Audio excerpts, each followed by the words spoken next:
नमस्कार बच्चों। इसके पहले की वीडियो में हमने अभी राष्ट्रीय आंदोलन के दूसरे चरण की जो क्रांतिकारी गतिविधियां थी उसके बारे में चर्चा किए थे। अब आगे हम देखते हैं कि 1905 में लॉर्ड कर्जन के द्वारा जब बंगाल का विभाजन किया गया तब उसके परिणाम क्या हुए। तो इसमें अगर हम देखें तो जैसे कि पहले की वीडियो हमने बताया कि क्रांतिकारी गतिविधियों की जो शुरुआत थी 20वीं सदी के अंतिम दशक के अंतिम समय में पहले महाराष्ट्र में हुई, महाराष्ट्र से फिर वो बंगाल पहुंची। तो ऐसी स्थिति में अब प्रशासन के समक्ष कई चुनौतियां हो गई। प्रशासन ने इन चुनौतियों से निपटने के लिए कुछ हथकंडे अपनाए। उसमें एक महत्वपूर्ण भूमिका बंगाल विभाजन के रूप में रही। जैसा कि हमने पहले की वीडियो में चर्चा भी किया है कि जो बंगाल था वह आज का जो बंगाल है वो नहीं था।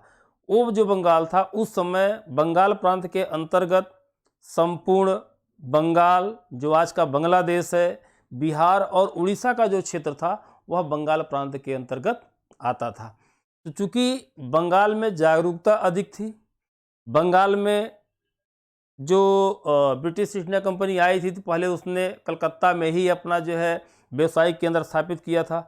उस क्षेत्र का विकास भी ज़्यादा हुआ था, वहाँ पर शैक्षणिक स्तर लोगों का ज़्यादा था। तो ऐसी स्थिति में जब महाराष्ट्र और बंगाल के क्षेत्र में क्रांतिकारी गतिविधियाँ शुरू हुई तो उसका जो सेंटर था वह जो है बंगाल या बंगाल के जो प्रमुख समृद्ध क्षेत्र थे वो वहाँ पर सेंटर बन गया। तो चूँकि उस समय का जो दौर था, उस समय का जो राजनीतिक वातावरण बना हुआ था, उस समय भारत में सभी हिंदू और मुसलमान एक साथ संगठित होकर के सरकार के विरुद्ध अपनी गतिविधियों को अंजाम देते थे। और महाराष्ट्र और बंगाल का जो घटनाक्रम था, उन घटनाक्रमों से सरकार पर एक मनोवैज्ञानिक दबाव इस प्रकार का बना कि इसको नियंत्रित कैसे किया जाए। इसको नियंत्रित करने के लिए तत्कालीन जो वायसराय थे लॉर्ड कर्जन ने एक युक्ति बनाई। उसने सोचा कि बंगाल एक बृहद प्रांत है, यदि बंगाल को प्रशासनिक रूप में विभाजित कर दिया जाए तो इन क्रांतिकारी गतिविधियों पे अंकुश लगाया जा सकता है या इसे नियंत्रित किया जा सकता है। वस्तुस्थिति जो थी, जैसे पूरा का जो पूरा बंगाल था उसमें दो पार्ट था, एक पूर्वी बंगाल, एक पश्चिमी बंगाल। पूर्वी बंगाल जो आज का बांग्लादेश है, पूर्वी बंगाल का जो क्षेत्र था वह मुस्लिम बाहुल्य क्षेत्र था, और जो पश्चिम बंगाल का क्षेत्र था या बंगाल का जो पश्चिमी हिस्सा था यह हिंदू बाहुल्य क्षेत्र था। क्योंकि अभी तक की जितनी भी क्रांतिकारी गतिविधियाँ होती थी उसमें सभी हिंदू और मुसलमान संगठित और एकत्रित होकर के सरकार के विरुद्ध लड़ाई लड़ते थे या सरकार पर प्रहार करते थे। तो सरकार के मन में यह योजना आई कि यदि हम हिंदुओं और मुसलमानों को अलग कर दें, हिंदुओं और मुसलमानों को अगर अलग कर दिया जाए तो निश्चित तौर पे जो इनका आंदोलन है यह कमज़ोर पड़ जाएगा, और जैसे ही आंदोलन कमज़ोर पड़ेगा तब जो है सरकार को इस आंदोलन को दबाने में सुविधा हो जाएगी। इसी रणनीति के तहत बंगाल विभाजन की एक योजना बनाई गई और उस योजना को फिर कार्यान्वित भी किया गया। जैसे हमने इसमें आपका हेडलाइन बनाया हुआ है बंगाल विभाजन जो 1905 में हुआ था। इसमें क्या हुआ था, लॉर्ड कर्जन जो उस समय का तत्कालीन गवर्नर जनरल था, भारत में ब्रिटिश साम्राज्य का उच्चतम बिंदु था। अगर साम्राज्यवाद की बात किया जाए, क्वेश्चन भी पूछा जाता है कि भारत में ब्रिटिश साम्राज्य का उच्चतम बिंदु किस वायसराय के शासनकाल में हुआ था, तो इसमें आपको लॉर्ड कर्जन के शासनकाल को देखना पड़ेगा कि जो लॉर्ड कर्जन का शासनकाल था वह ब्रिटिश साम्राज्यवाद का वह चरम था या वह उसकी पराकाष्ठा थी। तो ऐसी स्थिति में अगर देखें तो इसमें एक क्वेश्चन आपका यहाँ बनता है कि लॉर्ड कर्जन का जो टाइम पीरियड था वह ब्रिटिश साम्राज्यवाद का वह उच्चतम बिंदु था या उच्चतम पीरियड था। इनके विभिन्न प्रशासकीय कार्यों में जिस कार्य का सर्वाधिक विरोध हुआ और जो उसका सबसे विवादास्पद कार्य था वह था बंगाल का विभाजन। कहने का मतलब अभी जो मैंने आपसे चर्चा किया कि लॉर्ड कर्जन ने बंगाल विभाजन की जो रणनीति बनाई, उसके रणनीति के पीछे की उसकी मंशा क्या थी और फिर आगे चल करके इसका परिणाम, इसका रिजल्ट किस रूप में आता है, इसको और देखें तो वहाँ पर जो है बंगाल विभाजन की भूमिका महत्वपूर्ण आपको देखने को मिलेगी।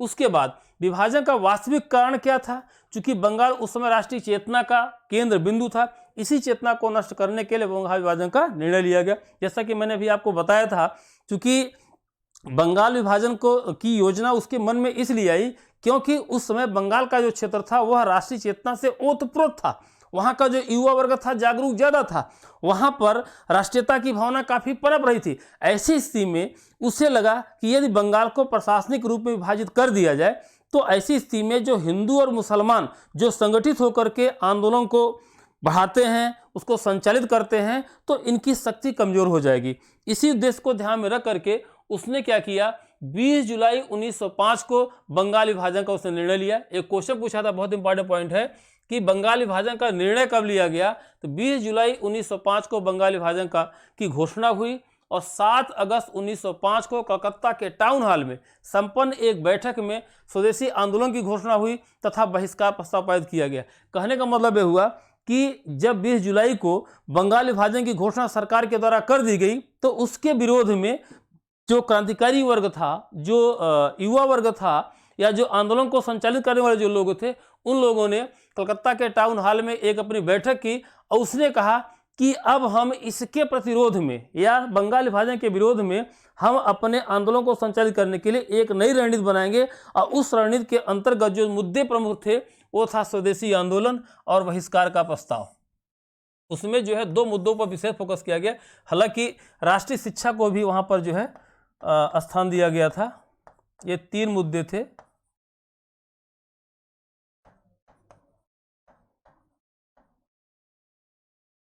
स्वदेशी आंदोलन, बहिष्कार और राष्ट्रीय शिक्षा, इन 3 बिंदुओं को लेकर के मतलब निर्णय लिया गया कि हम सरकार के समक्ष हम इन जो मुद्दों को जनता के समक्ष लेकर के जाएंगे और जनता अगर इसमें हमारा समर्थन करती है तो निश्चित तौर पे हम अपने आंदोलन को संचालित करने में या इसको आगे बढ़ाने में सफल रहेंगे। इसी उद्देश्य को लेकर के ये निर्णय लिया गया था।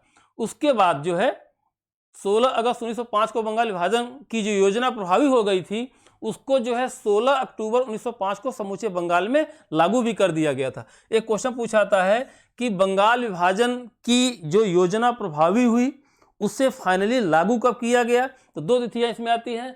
एक जो है जुलाई में जो निर्णय लिया गया था 1905 में और 16 अक्टूबर 1905 को इसको जो है बंगाल विभाजन लागू किया गया और इसे जो है भारत के लोगों ने इसे शोक दिवस या काला दिवस के रूप में बनाया था। तो 2 तिथियां यहाँ पे महत्वपूर्ण है कि बंगाल विभाजन की योजना जो थी वह 16 अगस्त 1905 को बंगाल विभाजन की योजना को प्रभावी किया गया और 16 अक्टूबर को इसे पूरे समूचे बंगाल में लागू कर दिया गया। जिस दिन इसे लागू किया गया था उसी दिन पूरे बंगाल में काला दिवस मनाया गया था।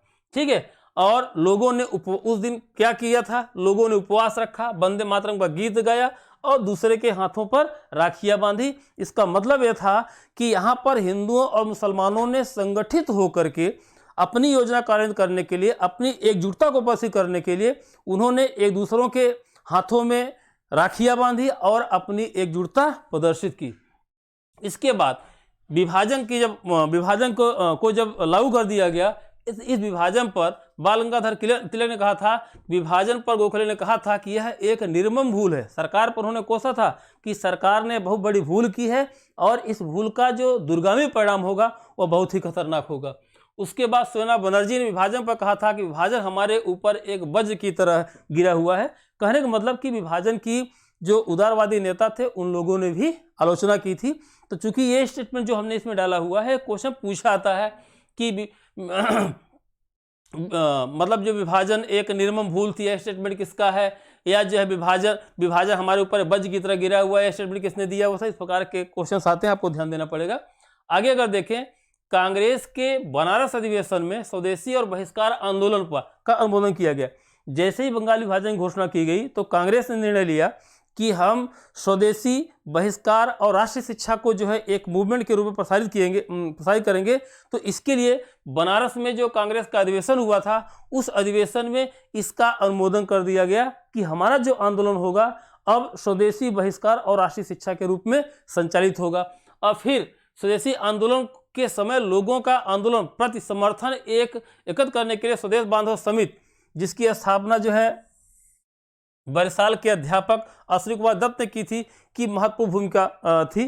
कहने का मतलब कि जो स्वदेशी आंदोलन था या जो बहिष्कार का आंदोलन था, इसको प्रसारित करने में, इसको आगे लेकर के चलने में जो महत्वपूर्ण भूमिका थी वो थी स्वदेश बांधव समिति। एक क्रांतिकारी संस्था थी और जिसकी स्थापना अश्विनी कुमार दत्त ने की थी, इनकी इसमें एक महत्वपूर्ण भूमिका थी। इसके बाद अगर हम देखें, स्वदेशी आंदोलन का जो प्रभाव था बंगाल के सांस्कृतिक क्षेत्र में देखने को मिला। बंगला साहित्य के लिए समय स्वर्णकाल जैसा था। टैगोर ने इसी समय आमार सोनार बंगला नामक गीत लिखा, जो 1971 में बांग्लादेश का राष्ट्रीय गान भी बना। तो रविन्द्रनाथ टैगोर को उनके गीतों के संकलन गीतांजलि के लिए इसी पर उनको जो है साहित्य का एक नोबेल पुरस्कार भी दिया गया था। तो कहने का मतलब यह है कि जो राष्ट्रीय आंदोलन कांग्रेस के द्वारा संचालित किया गया, चलाया गया, उसमें जो उस समय का बुद्धिजीवी वर्ग था, उस बुद्धिजीवी वर्ग ने उसको सपोर्ट किया, उसका समर्थन किया और उसको लेकर के आगे भी बढ़ा और इन्हीं सबके माध्यम से जनता को इस आंदोलन से जोड़ा। और उसमें उन्होंने जो मुद्दा बनाया, जो इशू बनाया कि स्वदेशी अपनाएंगे या जो है ब्रिटिश सरकार का बहिष्कार करेंगे, तो ये चीज़ें जो है काफ़ी प्रसारित हुई। अगर हम इसमें देखें तो इसमें दो चीज़ों को मतलब जो है महात्मा गांधी ने इसको जो है एक भारत के इस जागरण को एक वासवी जागरण के रूप में कहा था। तो अगर हम थोड़ा सा पीछे चलें तो इसमें हम आपको देखते हैं कि जो स्वदेशी था, स्वदेशी का मैं मतलब आपको समझा देता हूँ। स्वदेशी की जो मीनिंग थी कि भारत में निर्मित जो वस्तुएं हैं, स्वदेशी मतलब था भारत में निर्मित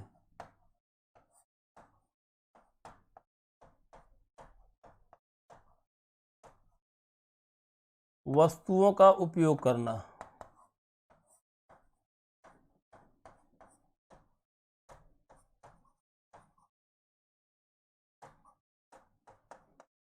और बहिष्कार का मतलब था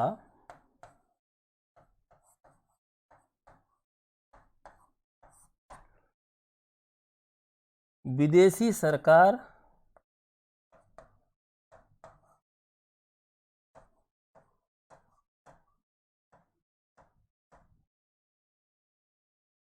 और विदेशी वस्तुओं का बहिष्कार करना। विदेशी वस्तुओं का बहिष्कार।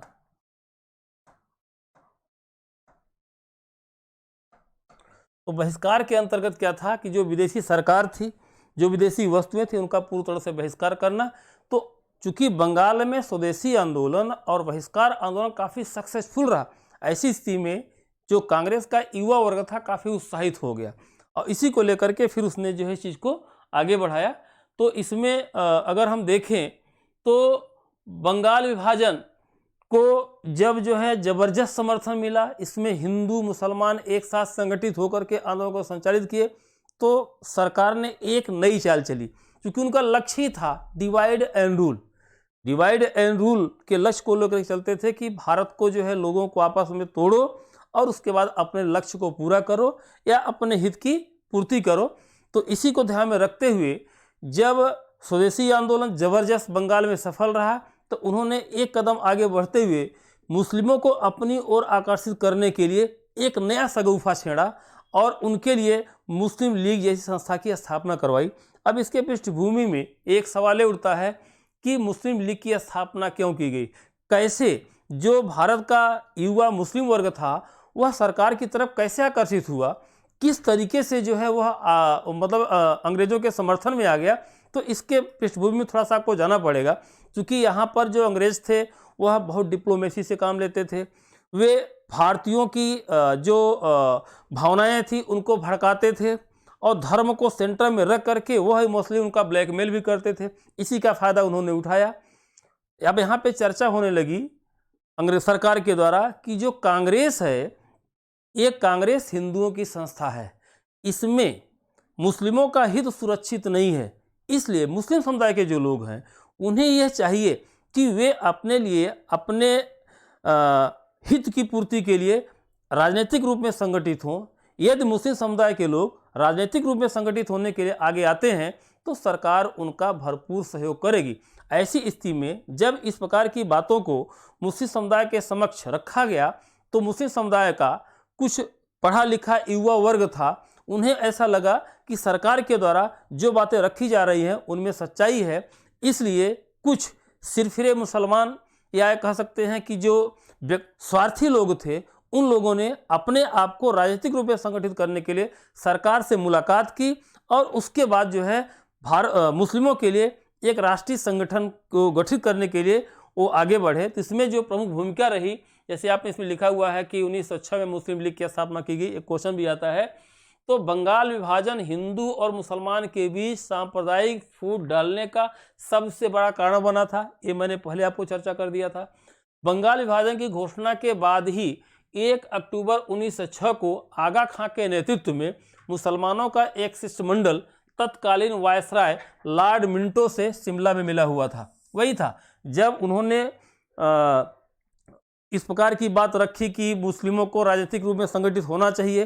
तो इसी से प्रेरणा पा करके मुस्लिमों का एक प्रतिनिधिमंडल 1 अक्टूबर 1906 को जाकर के तत्कालीन जो वायसराय थे लॉर्ड मिंटो, उनसे जाकर के शिमला में मिला और उन्होंने अपनी बात को रखा। शिष्टमंडल ने प्रांतीय, केंद्रीय और स्थानीय निकायों में निर्वाचन हेतु मुसलमानों के लिए एक विशिष्ट स्थिति की मांग की।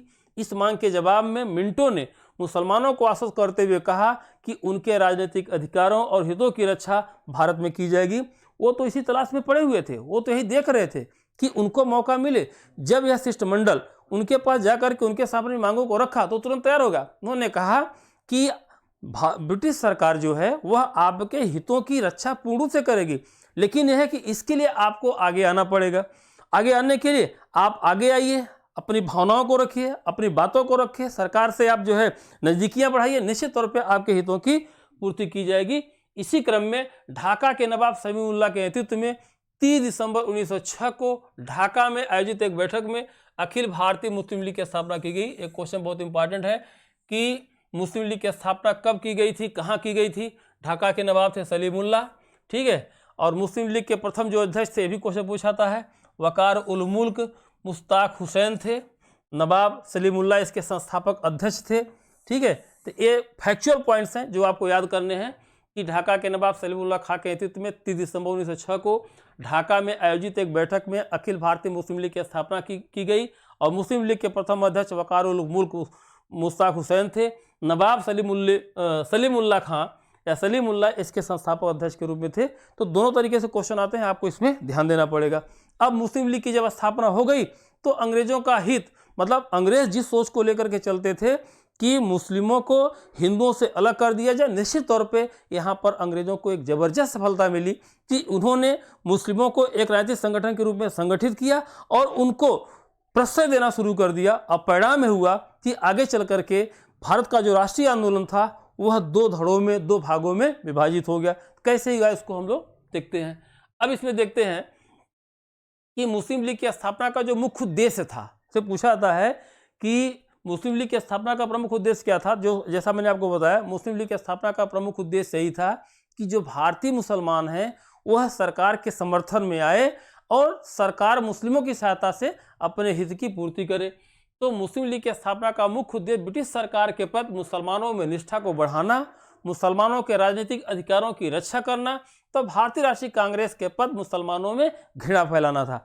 निश्चित तौर पे उनका उद्देश्य यही था, क्योंकि भारतीय राष्ट्रीय कांग्रेस की जो स्थापना की गई थी, स्थापना के समय अंग्रेजों ने बिल्कुल नहीं सोचा था कि यही संस्था, यही कांग्रेस आगे चल करके उनके विरुद्ध एक आंदोलन के रूप में मतलब तैयार होगी और उनसे जो है मोर्चा लेगी या उनका प्रतिरोध करेगी। अब उनको कुछ समझ में नहीं आ रहा था, लेकिन जब मुस्लिम लीग एक राजनीतिक संस्था के रूप में आ गई तब अंग्रेजों ने एक राहत की सांस ली। उन्हें लगा कि अब कांग्रेस को जो है टक्कर देने के लिए या उसकी प्रधानता करने के, इसी तौर पे मुस्लिम लीग जैसी एक संस्था जो अस्तित्व में आ गई है, जिनमें भारत के जो मुसलमान हैं उनका राष्ट्रीय हित पूरा होगा, और इसमें वो लोग यहाँ पे सफल रहे। दूसरा था मुस्लिम लीग की 1908 में अमृतसर में हुए अधिवेशन में मुसलमानों के लिए पृथक निर्वाचन मंडल की मांग की गई, जिसकी पूर्ति 1909 में पार्लियामेंट्री सुधार द्वारा किया गया था। जब 1908 में अमृतसर में मुस्लिम लीग का राष्ट्रीय अधिवेशन हुआ था तो उस अधिवेशन में मुस्लिमों ने सरकार से यह मांग की कि उनके लिए अलग निर्वाचन मंडल की व्यवस्था किया जाए, उनके लिए जो है सीटें आरक्षित किया जाए, या जहां पर मुस्लिम समुदाय की आबादी ज़्यादा है या जहां पर मुस्लिम कैंडिडेट है या जहां मुस्लिम आबादी ज़्यादा है वहां पर मुस्लिम कैंडिडेट को ही वहां पर प्रत्याशी बनाया जाए, इसकी वो मांग रखी। और इस मांग को 1909 के पार्लियामेंट्री अधिनियम में सरकार द्वारा उनको दे भी दिया गया। तो मार्ले, एक क्वेश्चन आता है कि मार्ले मिंटो जो सुधार था या मार्ले मिंटो अधिनियम था, यह जो है 1909 में आया था। तो इसकी प्रमुख जो बातें थी तो मैं आपको बता दूं कि जो मार्ले मिंटो अधिनियम है इसे सांप्रदायिक अधिनियम भी कहा जाता है। इसका एक नाम जो है सांप्रदायिक अधिनियम भी है, आप इसको कह सकते हैं सांप्रदायिक अधिनियम। मार्ले मिंटो अधिनियम को सांप्रदायिक अधिनियम भी कहा जाता है। 1909 का इसे भारत शासन अधिनियम भी कहा जाता है। इसका नाम और है 1909 का भारत शासन अधिनियम, लिखा हुआ इसी का नाम है भारत शासन अधिनियम। तो तीन नाम इसके हैं, मार्ले मिंटो अधिनियम, भारत शासन अधिनियम या सांप्रदायिक अधिनियम। इन तीन नामों से इसको जाना जाता है। तो लॉर्ड कार्जन के बाद लॉर्ड मिंटो भारत के गवर्नर जनरल बने तथा इंग्लैंड में जॉन मार्लो ने भारत सचिव का पद संभाला। और यह वह समय था जब समूचा भारत राजनीतिक अशांति की तरफ धीरे धीरे बढ़ रहा था। उसी दौर में उनको जो है वायसराय का पद दिया गया था। लॉर्ड मिंटो ने इस अशांति के बारे में स्वयं ही लिखा था कि ऊपर से शांत दिखने वाली सतह के नीचे भारी राजनीतिक अशांत का गुबार छिपा हुआ है। उसमें बहुत कुछ नितांत न्यायोचित था। कहने का मतलब हुआ कि 20वीं सदी का जो पहला दशक था, उस दशक में जब मुस्लिम लीग एक राजनीतिक संस्था के रूप में आती है तो उस समय अंग्रेजों के मन में एक मतलब जो है भावना जागृत होती है कि भारत का जो मुस्लिम युवा वर्ग है, यदि इनको भी जागृत कर दिया जाए, इनको राजनीतिक रूप में संगठित कर दिया जाए तो निश्चित तौर पे ये हिंदुओं के विरुद्ध खड़े होकर के निश्चित तौर पे सरकार का समर्थन करेंगे। इसी बात को लेकर के उन्होंने कहा कि भारत का इस समय जो शांत वातावरण दिख रहा है, वास्तव में इसकी सतह के नीचे एक बहुत बड़ी गुबार या बहुत बड़ी अशांति फैली हुई है। और ये चीज़ें आगे चल करके दिखाई भी पड़ी। तो इसमें अगर देखें कि जो लॉर्ड मिंटो भारत सचिव, मार्ले की अनुमति से एक समिति की नियुक्ति की गई जिसे विधान परिषदों में अधिक प्रतिनिधित्व, बजट पर वाद विवाद के लिए अधिक समय था, बजट प्रस्तुत और उसमें संशोधन करने के लिए प्रक्रिया आदि विषयों पर विचार करने को कहा गया। कहने का मतलब जब 1919 का अधिनियम आया, अभी तक की व्यवस्था ये थी कि जब वायसराय के कार्यकारिणी की बैठक होती थी तो उस कार्यकारिणी की बैठक में जो भारतीय थे, भारतीयों को सिर्फ एक प्रश्न पूछने का अधिकार मिलता था। हमने इसके पहले आपको बताया था कि जब 1892 का भारत शासन अधिनियम आया तो उस अधिनियम के द्वारा भारतीयों को वायसराय की कार्यकारिणी में एक प्रश्न पूछने का अधिकार दिया गया। उसके बाद जब 1909 का भारत शासन अधिनियम आया, जिसे मार्ले मिंटो अधिनियम भी कहा जाता है या इसको एक सांप्रदायिक अधिनियम की भी संज्ञा दी गई है, तो इस अधिनियम के द्वारा ब्रिटिश सरकार ने भारतीयों को जो है इस पर क्रॉस क्वेश्चन, पूरक प्रश्न पूछने का अधिकार दे दिया। और जब पूरक प्रश्न पूछने का अधिकार दे दिया, चाहे बजट पे चर्चा हो, चाहे जो है विधान परिषदों में प्रतिनिधित्व की बात हो या अन्य कोई मुद्दे हो, कोई संशोधन करना है, तो उन विषयों पर अब भारतीयों को भी खूब बोलने का, बात करने का अधिकार दे दिया गया। दूसरा, समिति की सहायता से गवर्नर जनरल मिंटो तथा भारत सचिव लॉर्ड मार्ले की यह योजना लगभग 3 वर्ष तक गर्भ में रहने के बाद मार्ले मिंटो सुधारों के रूप में 1909 में सामने आई। हालांकि इसके संदर्भ में चर्चाएं बहुत पहले से चल रही थी, इस पर विचार चल रहा था, लेकिन यह कानून के रूप में 1909 में मार्ले मिंटो अधिनियम के रूप में आया। और फिर इसी का फायदा उठा करके फिर भारतीय लोग भी वायसराय की कार्यकारिणी में बैठ करके फिर अपनी मांगों को, बजट पर चर्चा करने के लिए, संशोधनों को, जो भी मतलब उनकी मांगे होती थी उस पर जो है खूब डिबेट होने लगी। अब इसके बाद मार्ले मिंटो सुधारों के संकल्पना और निर्माण में उदारवादी नेता गोपाल कृष्ण गोखले के सलाह मशवरे की को भी स्थान दिया गया। कहने का मतलब उदारवादी नेता गोपाल कृष्ण गोखले थे, उनको भी मतलब जो है उनकी बातों को ध्यान से सुना जाता था। अगर उनके द्वारा कोई विचार प्रस्तुत किया जाता था तो सरकार उसको तरजीह देती थी। 17 दिसंबर 1908 को भारत सचिव लॉर्ड मार्ले ने हाउस ऑफ लॉर्ड्स में सुधार प्रस्तावों की व्याख्या की। 7 फरवरी 1909 को भारतीय परिषद विधेयक, इंडियन काउंसिल बिल, जिसे कहा गया, सदन में रखा गया। 25 मई 1909 को विधेयक पास हुआ तथा 15 नवंबर 1909 को राजकीय अनुमोदन के बाद भारतीय परिषद अधिनियम के नाम से इसे लागू कर दिया गया। ये पूरा इसका घटनाक्रम है, इस पर भी क्वेश्चन पूछे जाते हैं। उसके बाद 1909 के सुधारों के पीछे सरकार की दृढ़ इच्छा थी कि कांग्रेस के नरम अथवा उदारवादी नेताओं को प्रसन्न करना और सांप्रदायिकता को दृढ़ करके उग्रवाद और क्रांतिकारी राष्ट्रवाद की शक्तियों का दमन करना था। देखिए 1909 का जो भारत शासन अधिनियम आया था तो उसमें दो चीज़ें थी। पहली बात तो सरकार ये चाहती थी कि भारत का जो मुस्लिम वर्ग है वह सरकार के नज़दीक आए, इसलिए इस अधिनियम के द्वारा मुस्लिमों के लिए काफ़ी संरक्षण दिया गया, मुस्लिमों को काफ़ी तरजीह दी गई। उसके साथ साथ इसमें सरकार ने यह भी व्यवस्था की कि भारत का जो उदार वर्ग है, जो उदारवादी नेता है, उनको भी इसमें तरजीह दिया जाए। यदि मुस्लिमों को और उदारवादियों को सरकार अपनी तरफ आकर्षित कर लेगी तो जो क्रांतिकारी विचारधारा के लोग हैं उन पर दबाव बनाना और दबाव बना करके उनके प्रभाव को खत्म कर देना बहुत आसान हो जाएगा। इसी उद्देश्य की पूर्ति के लिए उन्होंने इस प्रकार का काम किया था। तो उसमें जो 1909 के सुधारों का उद्देश्य था, भारत में उत्तरदायी अथवा प्रातिनिधिक व्यवस्था कायम करना कदापि बिल्कुल ऐसा नहीं था कि इस अधिनियम के द्वारा चाहते थे कि यहाँ पर जो है एक उत्तरदायी व्यवस्था स्थापना कर दिया जाए। ऐसा कुछ भी नहीं था। वे भारतीयों को कोई उत्तरदायित्व देने के लिए भी मानसिक रूप में तैयार भी नहीं थे। वो बिल्कुल नहीं चाहते थे कि भारतीयों को कुछ उत्तरदायित्व दिया जाए। बस वे ये चाहते थे कि जो भारत का पढ़ा लिखा वर्ग है, जो मध्य वर्ग है, जो अंग्रेजी पढ़ा लिखा वर्ग है, जो उदार विचारवाद को लेकर चलता है, वह सरकार के समर्थन में आ जाए। लेकिन अंग्रेजों की यह मंशा बिल्कुल नहीं थी कि वह उनको जो है किसी प्रकार का प्रतिनिधित्व देने जा रहा है। इसके साथ ही सुधारों के बारे में खुद मार्ले ने कहा था, यदि इन सुधारों से किसी तरह की भारत में संसदीय व्यवस्था स्थापित होने का डर हो तो कम से कम मैं उसमें कोई नाता रखने के लिए तैयार नहीं हूँ।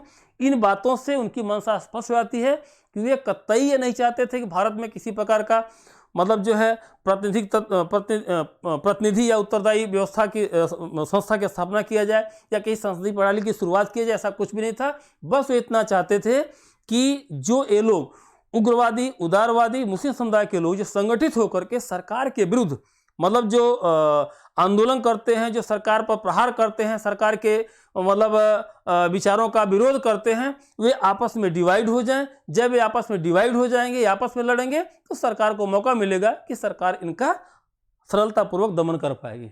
उसके बाद अगर देखें, मार्ले मेंटो सुधारों का सबसे बुरा पक्ष था पृथक अथवा सांप्रदायिक निर्वाचन पद्धति की सुविधा मुसलमानों को प्रदान करना, और इस सुविधा ने कालांतर में भारत के भावी सार्वजनिक जीवन को विषाक्त कर दिया। जैसे अभी मैंने कहा था कि इसे सांप्रदायिक अधिनियम भी कहा था। सांप्रदायिक अधिनियम इसलिए कहा था क्योंकि इस अधिनियम के द्वारा सरकार ने मुस्लिमों के लिए अलग जो है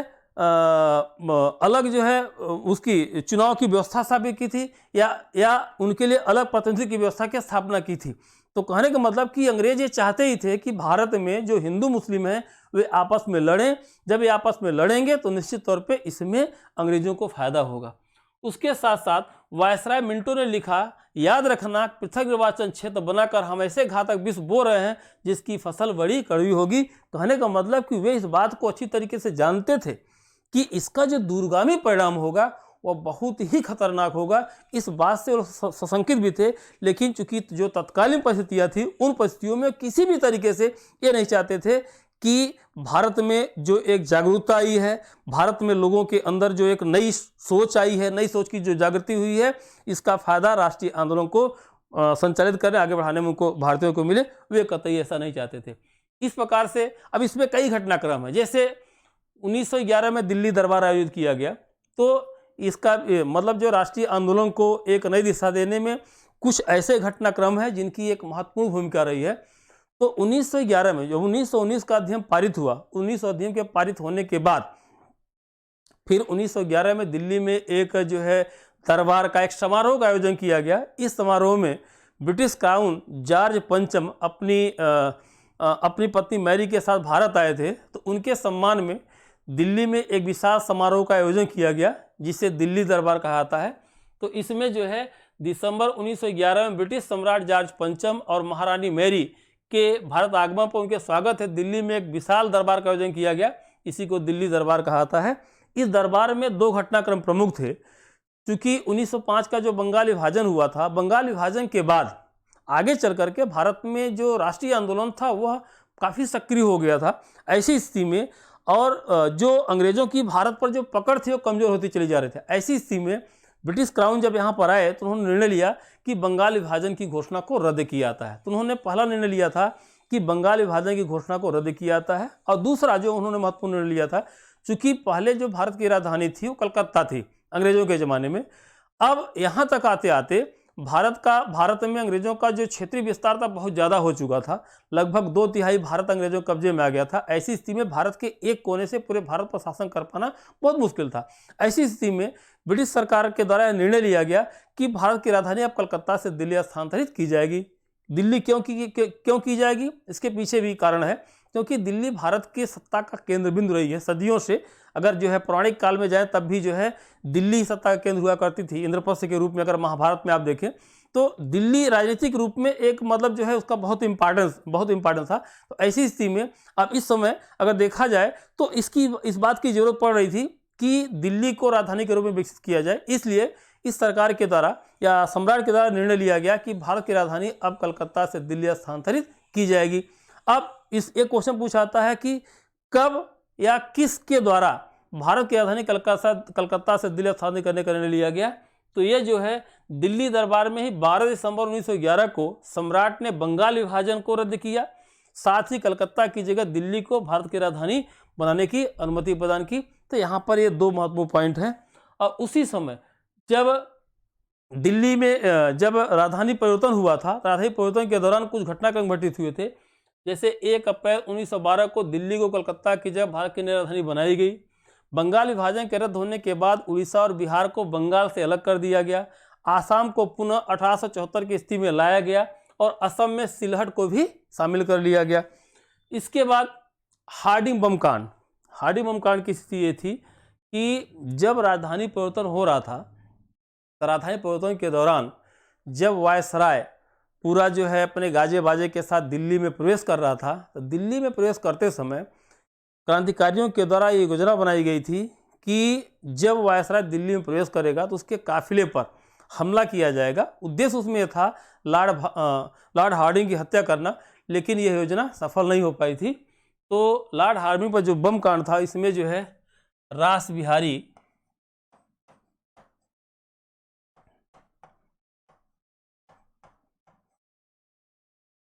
बोस जो एक क्रांतिकारी थे, उन्होंने दिल्ली में प्रवेश के दौरान दिल्ली में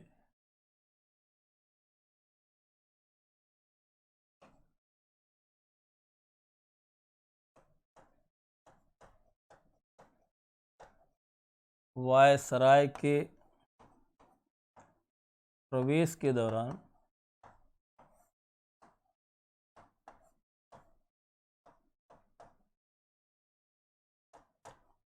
उन पर बम से हमला किया था,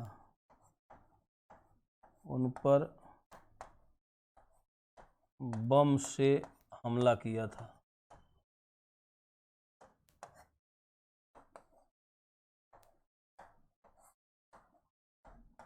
इस हमले में लॉर्ड हार्डिंग जो है बाल बच गए थे। तो कहने का मतलब कि एक घटनाक्रम में हुआ 1912 में जो है हार्डिंग पर जो है बम फेंका गया।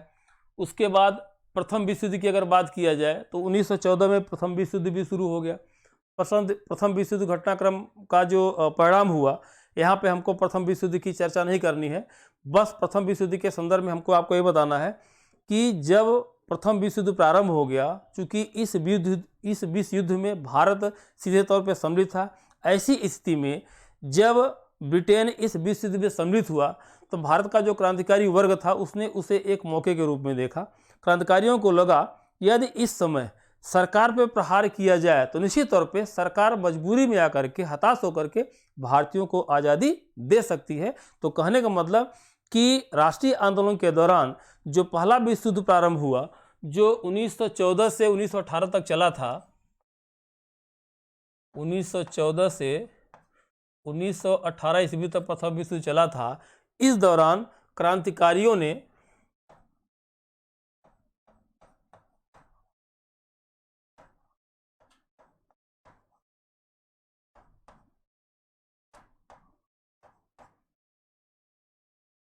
मौके का फायदा उठाते हुए मौके का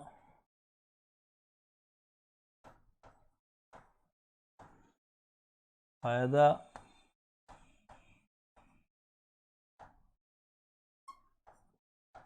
उठाते हुए सरकार के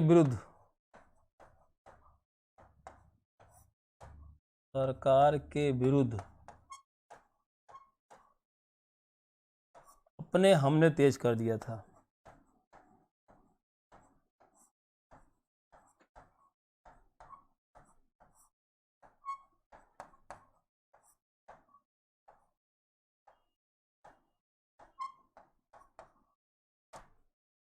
एक मतलब जो है यहाँ पे क्रांतिकारियों को एक मौका मिला था।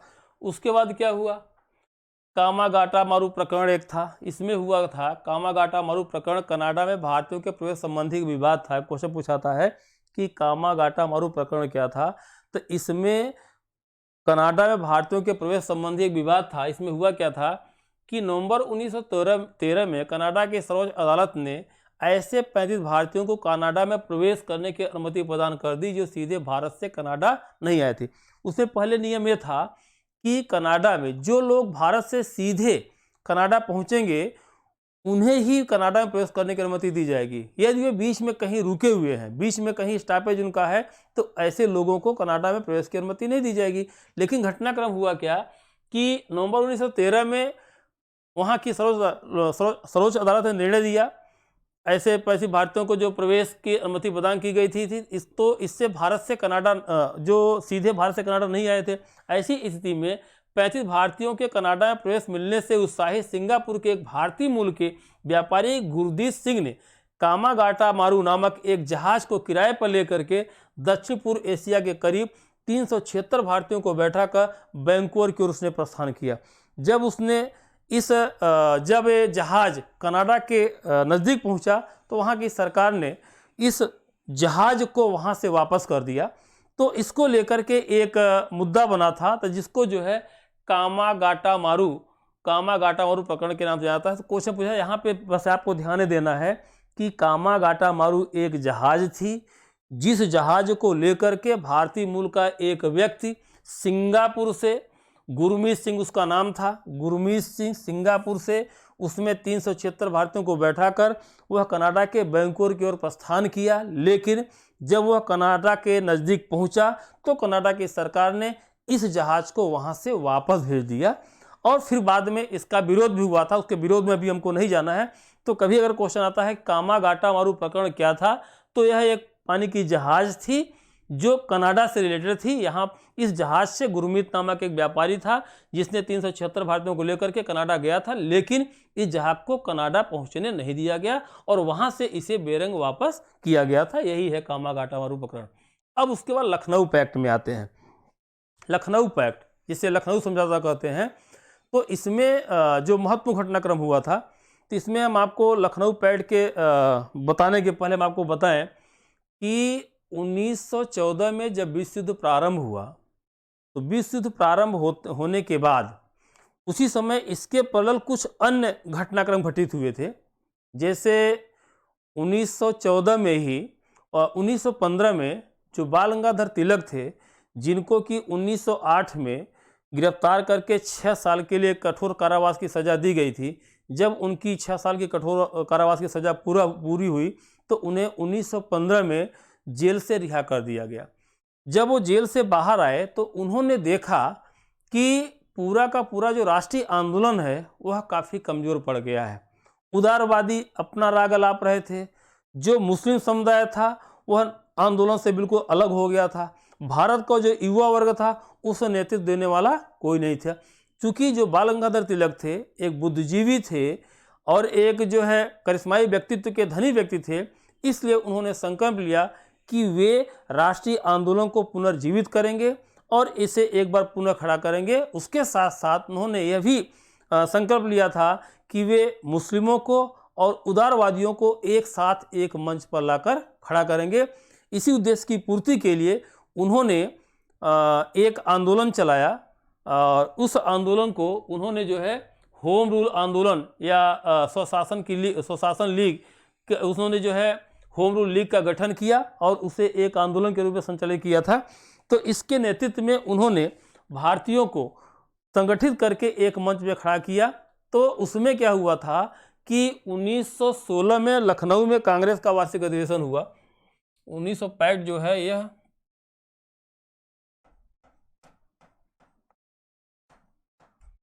कांग्रेस का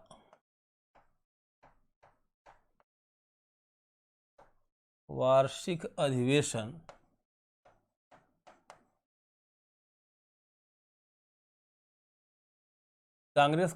अधिवेशन था जो लखनऊ में हुआ था। इसी को लखनऊ पैड कहते हैं। इसके अध्यक्ष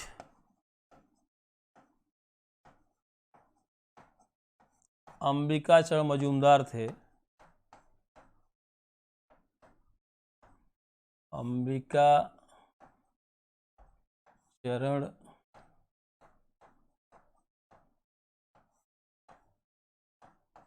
मजूमदार थे। इस पैट की महत्वपूर्ण भूमिका ये थी कि इस अधिवेशन में उदारवादी,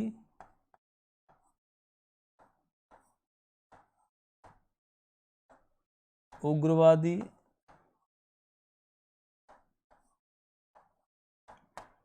और मुस्लिम लीग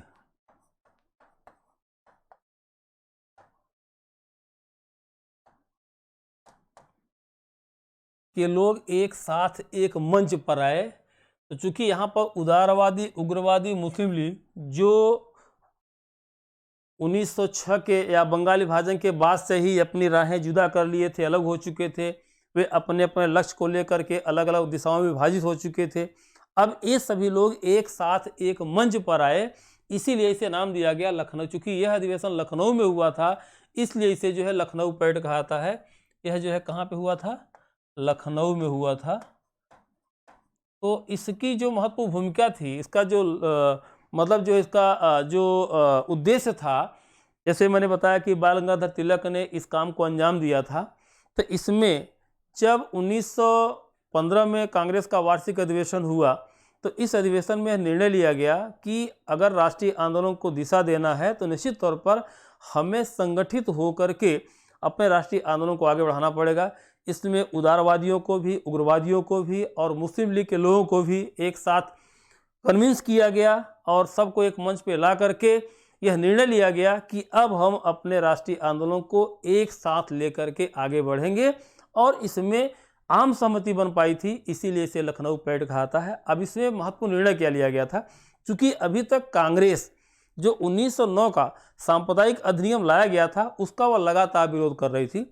लेकिन उसने 1909 के अधिनियम को, जो कि एक संप्रदाय विशेष के लिए विशेष तरजीह दी गई थी, इसमें कांग्रेस उसे मान्यता दे दी गई कि जो मुस्लिम समुदाय के लोग हैं, मुस्लिम बहुल जहाँ पर क्षेत्र होगा वहाँ पर उनका प्रतिनिधित्व होना चाहिए।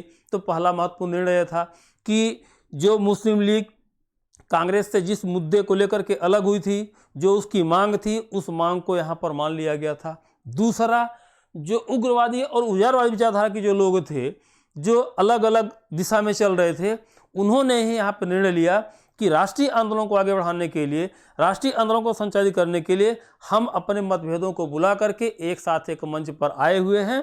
हम एक साथ संगठित होकर के राष्ट्रीय आंदोलन को आगे बढ़ाएंगे। तो इस प्रकार से मुस्लिम लीग, उग्रवादी और उदारवादियों के बीच एक समझौता हुआ और फिर समझौते के बाद राष्ट्रीय आंदोलन को आगे बढ़ाया गया। तो लखनऊ पैक्ट की महत्वपूर्ण भूमिका यही थी। अब हम लोग इसको देख लेते हैं कि जो होम रूल लीग था, यह क्या था? होम रूल का मतलब होता है, जैसे लिखा हुआ स्वशासन। स्वशासन का मतलब होता है लोगों के साथ शासन में हमारी भागीदारी हो। भारत के लोग सरकार से लगातार एक मांग करते थे कि हमको शासन में भागीदार बनाया जाए, लेकिन सरकार ने कभी इस पर ध्यान नहीं दिया। जब 1915 में बाल गंगाधर तिलक जेल से बाहर आए, तो उन्होंने आयरलैंड की तर्ज पर, आयरलैंड आपको बताएं, आयरलैंड अंग्रेजों का जो है एक उपनिवेश था, यह यूरोप में था। अंग्रेज अक्सर ये बातें कहा करते थे कि अंग्रेज लोगों के साथ न्याय करते हैं। क्योंकि बाल गंगाधर तिलक एक वकील थे, जब आयरलैंड को स्वशासन का अधिकार दे दिया गया तब बाल गंगाधर तिलक ने सरकार के समक्ष स्वशासन की मांग रखी और तर्क दिया कि यदि आप न्याय करते हैं तो जिस तरीके से आयरलैंड आपका एक उपनिवेश था, आपने उसे स्वशासन का अधिकार दे दिया, तो भारत भी आपका एक उपनिवेश है, आप भारत को भी स्वशासन का अधिकार दें। इस मांग को तिलक ने सरकार के समक्ष रखा। इसके लिए उन्होंने एक लीग बनाया, एक संस्था बनाई और उसे जो है आंदोलन का स्वरूप दिया। तो चूंकि इसके नेतृत्व में एक आंदोलन चलाया गया था, इसीलिए कहा गया इसे होम रूल लीग आंदोलन। क्वेश्चन पूछाता है कि होम रूल लीग जो आंदोलन था, इसकी स्थापना कब की गई थी? यह जो है 1915 ईस्वी में स्थापित किया था। बाल गंगाधर तिलक इसके संस्थापक थे। बाल गंगाधर तिलक ने इस लीग की स्थापना की थी। Shrimati Annie Besant, Shrimati Annie Besant जो एक आयरलैंड की महिला थी,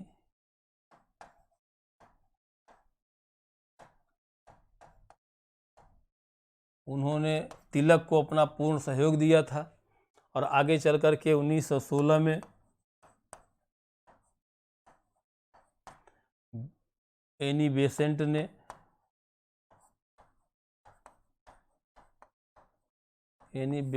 ने भी एक अलग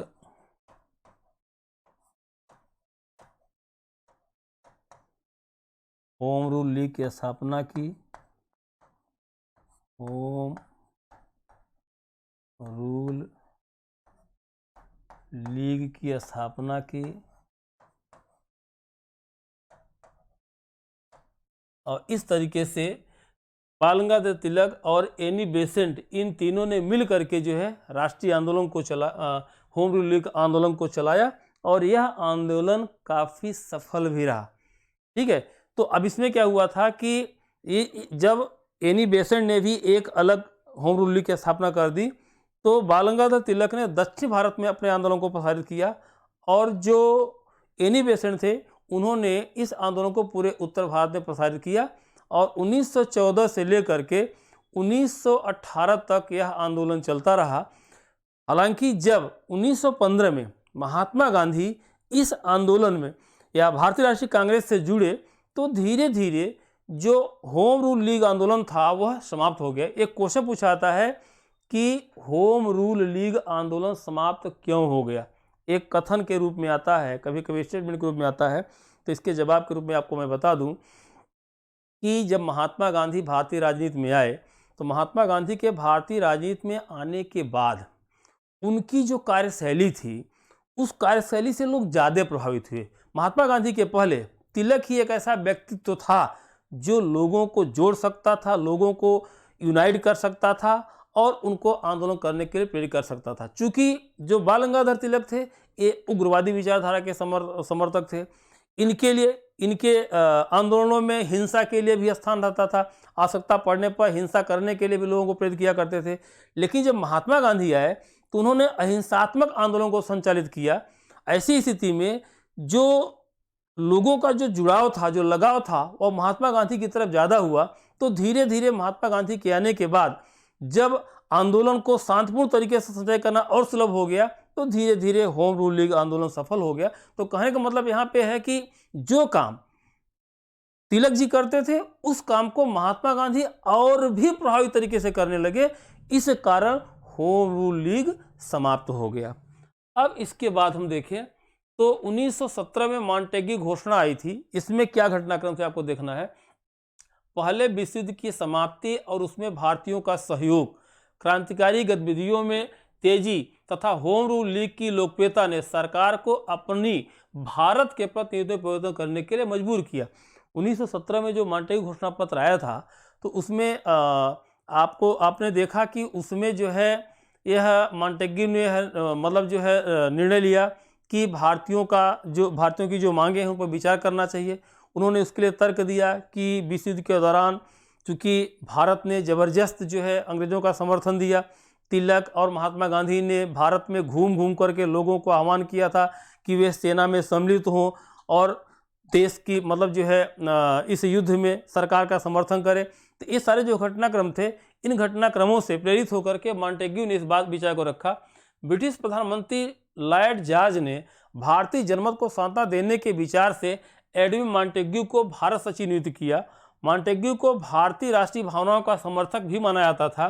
ब्रिटिश संसद में मॉन्टेग्यू ने कहा भी था कि शिक्षित भारतीयों की मांग निसंदेह उनका अधिकार है तथा उन्हें उत्तरदायी संभालने और आत्मनिर्णय का अवसर मिलना दिया जाना चाहिए। तो कहने का मतलब कि जो मॉन्टेग्यू थे वह उदार विचारधारा के थे, भारतीयों का समर्थन भी करते थे, भारतीयों की जो समस्याएं थी वो उससे अच्छी तरीके से अवगत थे, इसलिए उन्होंने भारत के पक्ष को रखा भी। जब ब्रिटिश पार्लियामेंट में इस पर चर्चा हुई तो उन्होंने अपने विचार को बड़े अच्छे तरीके से प्रस्तुत किया। ऐसी स्थिति में यह निर्णय लिया गया कि भाई मॉन्टेग्यू अपने विचार को जो है लेकर के आगे बढ़ें। अगर उसमें लगेगा कि नहीं इस बात में जो है दम है या इस बात में जो है इससे जो है काम को आगे बढ़ाया सकता है तो निश्चित तौर पर उस पर विचार किया जाएगा। 20 अगस्त 1917 को ब्रिटेन के हाउस ऑफ कॉमन्स में मॉन्टेग्यू ने भारत के संबंध में ब्रिटिश सरकार की भावी नीति की घोषणा करते हुए कहा कि ब्रिटिश साम्राज्य के अभिन्न अंग के रूप में भारत में उत्तरदायी सरकार का क्रमिक रूप से विकास करने के लिए भारतीयों को प्रशासन के प्रत्येक क्षेत्र में अधिकाधिक रूप से संबद्ध किया जाए और स्वशासी संस्थाओं का क्रमिक रूप से विकास किया जाए। कहने का मतलब यह था कि जैसे भी तिलक ने यही मांग रखी थी कि हमको स्वशासन का अधिकार दिया जाए, हमको भी शासन में भागीदारी दी जाए। चूँकि इसको एक मूवमेंट के रूप में उन्होंने संचालित किया था, जनता का उसे ज़बरदस्त समर्थन भी मिला था। और जब विश्व युद्ध चल रहा था तो विश्व युद्ध के दौरान तिलक ने, महात्मा गांधी ने या इस प्रकार उस समय के जो राष्ट्रीय नेता थे उन्होंने सरकार को भरपूर समर्थन दिया था। तो इसलिए इस विचार को रखा गया कि अब समय आ गया है कि भारतीयों को भी जो है कुछ उत्तरदायित्व दिया जाए। इसी बात को लेकर के इसको जो है चर्चा का विषय मॉन्टेग्यू के नेतृत्व में इसको रखा गया था, इसलिए मॉन्टेग्यू घोषणा पत्र इसे कहा जाता है। फिर 1918 में सोना बनर्जी के नेतृत्व में कांग्रेस के उदारवादी नेताओं ने मॉन्टेग्यू सुधारों का स्वागत किया। कांग्रेस से अलग होकर अखिल भारतीय उदारवादी संघ की स्थापना भी की थी, क्योंकि कांग्रेस का जो तरीका था थोड़ा अलग था। क्योंकि पहले के जो नेता थे उन लोगों का जो विचार था वो उदार था।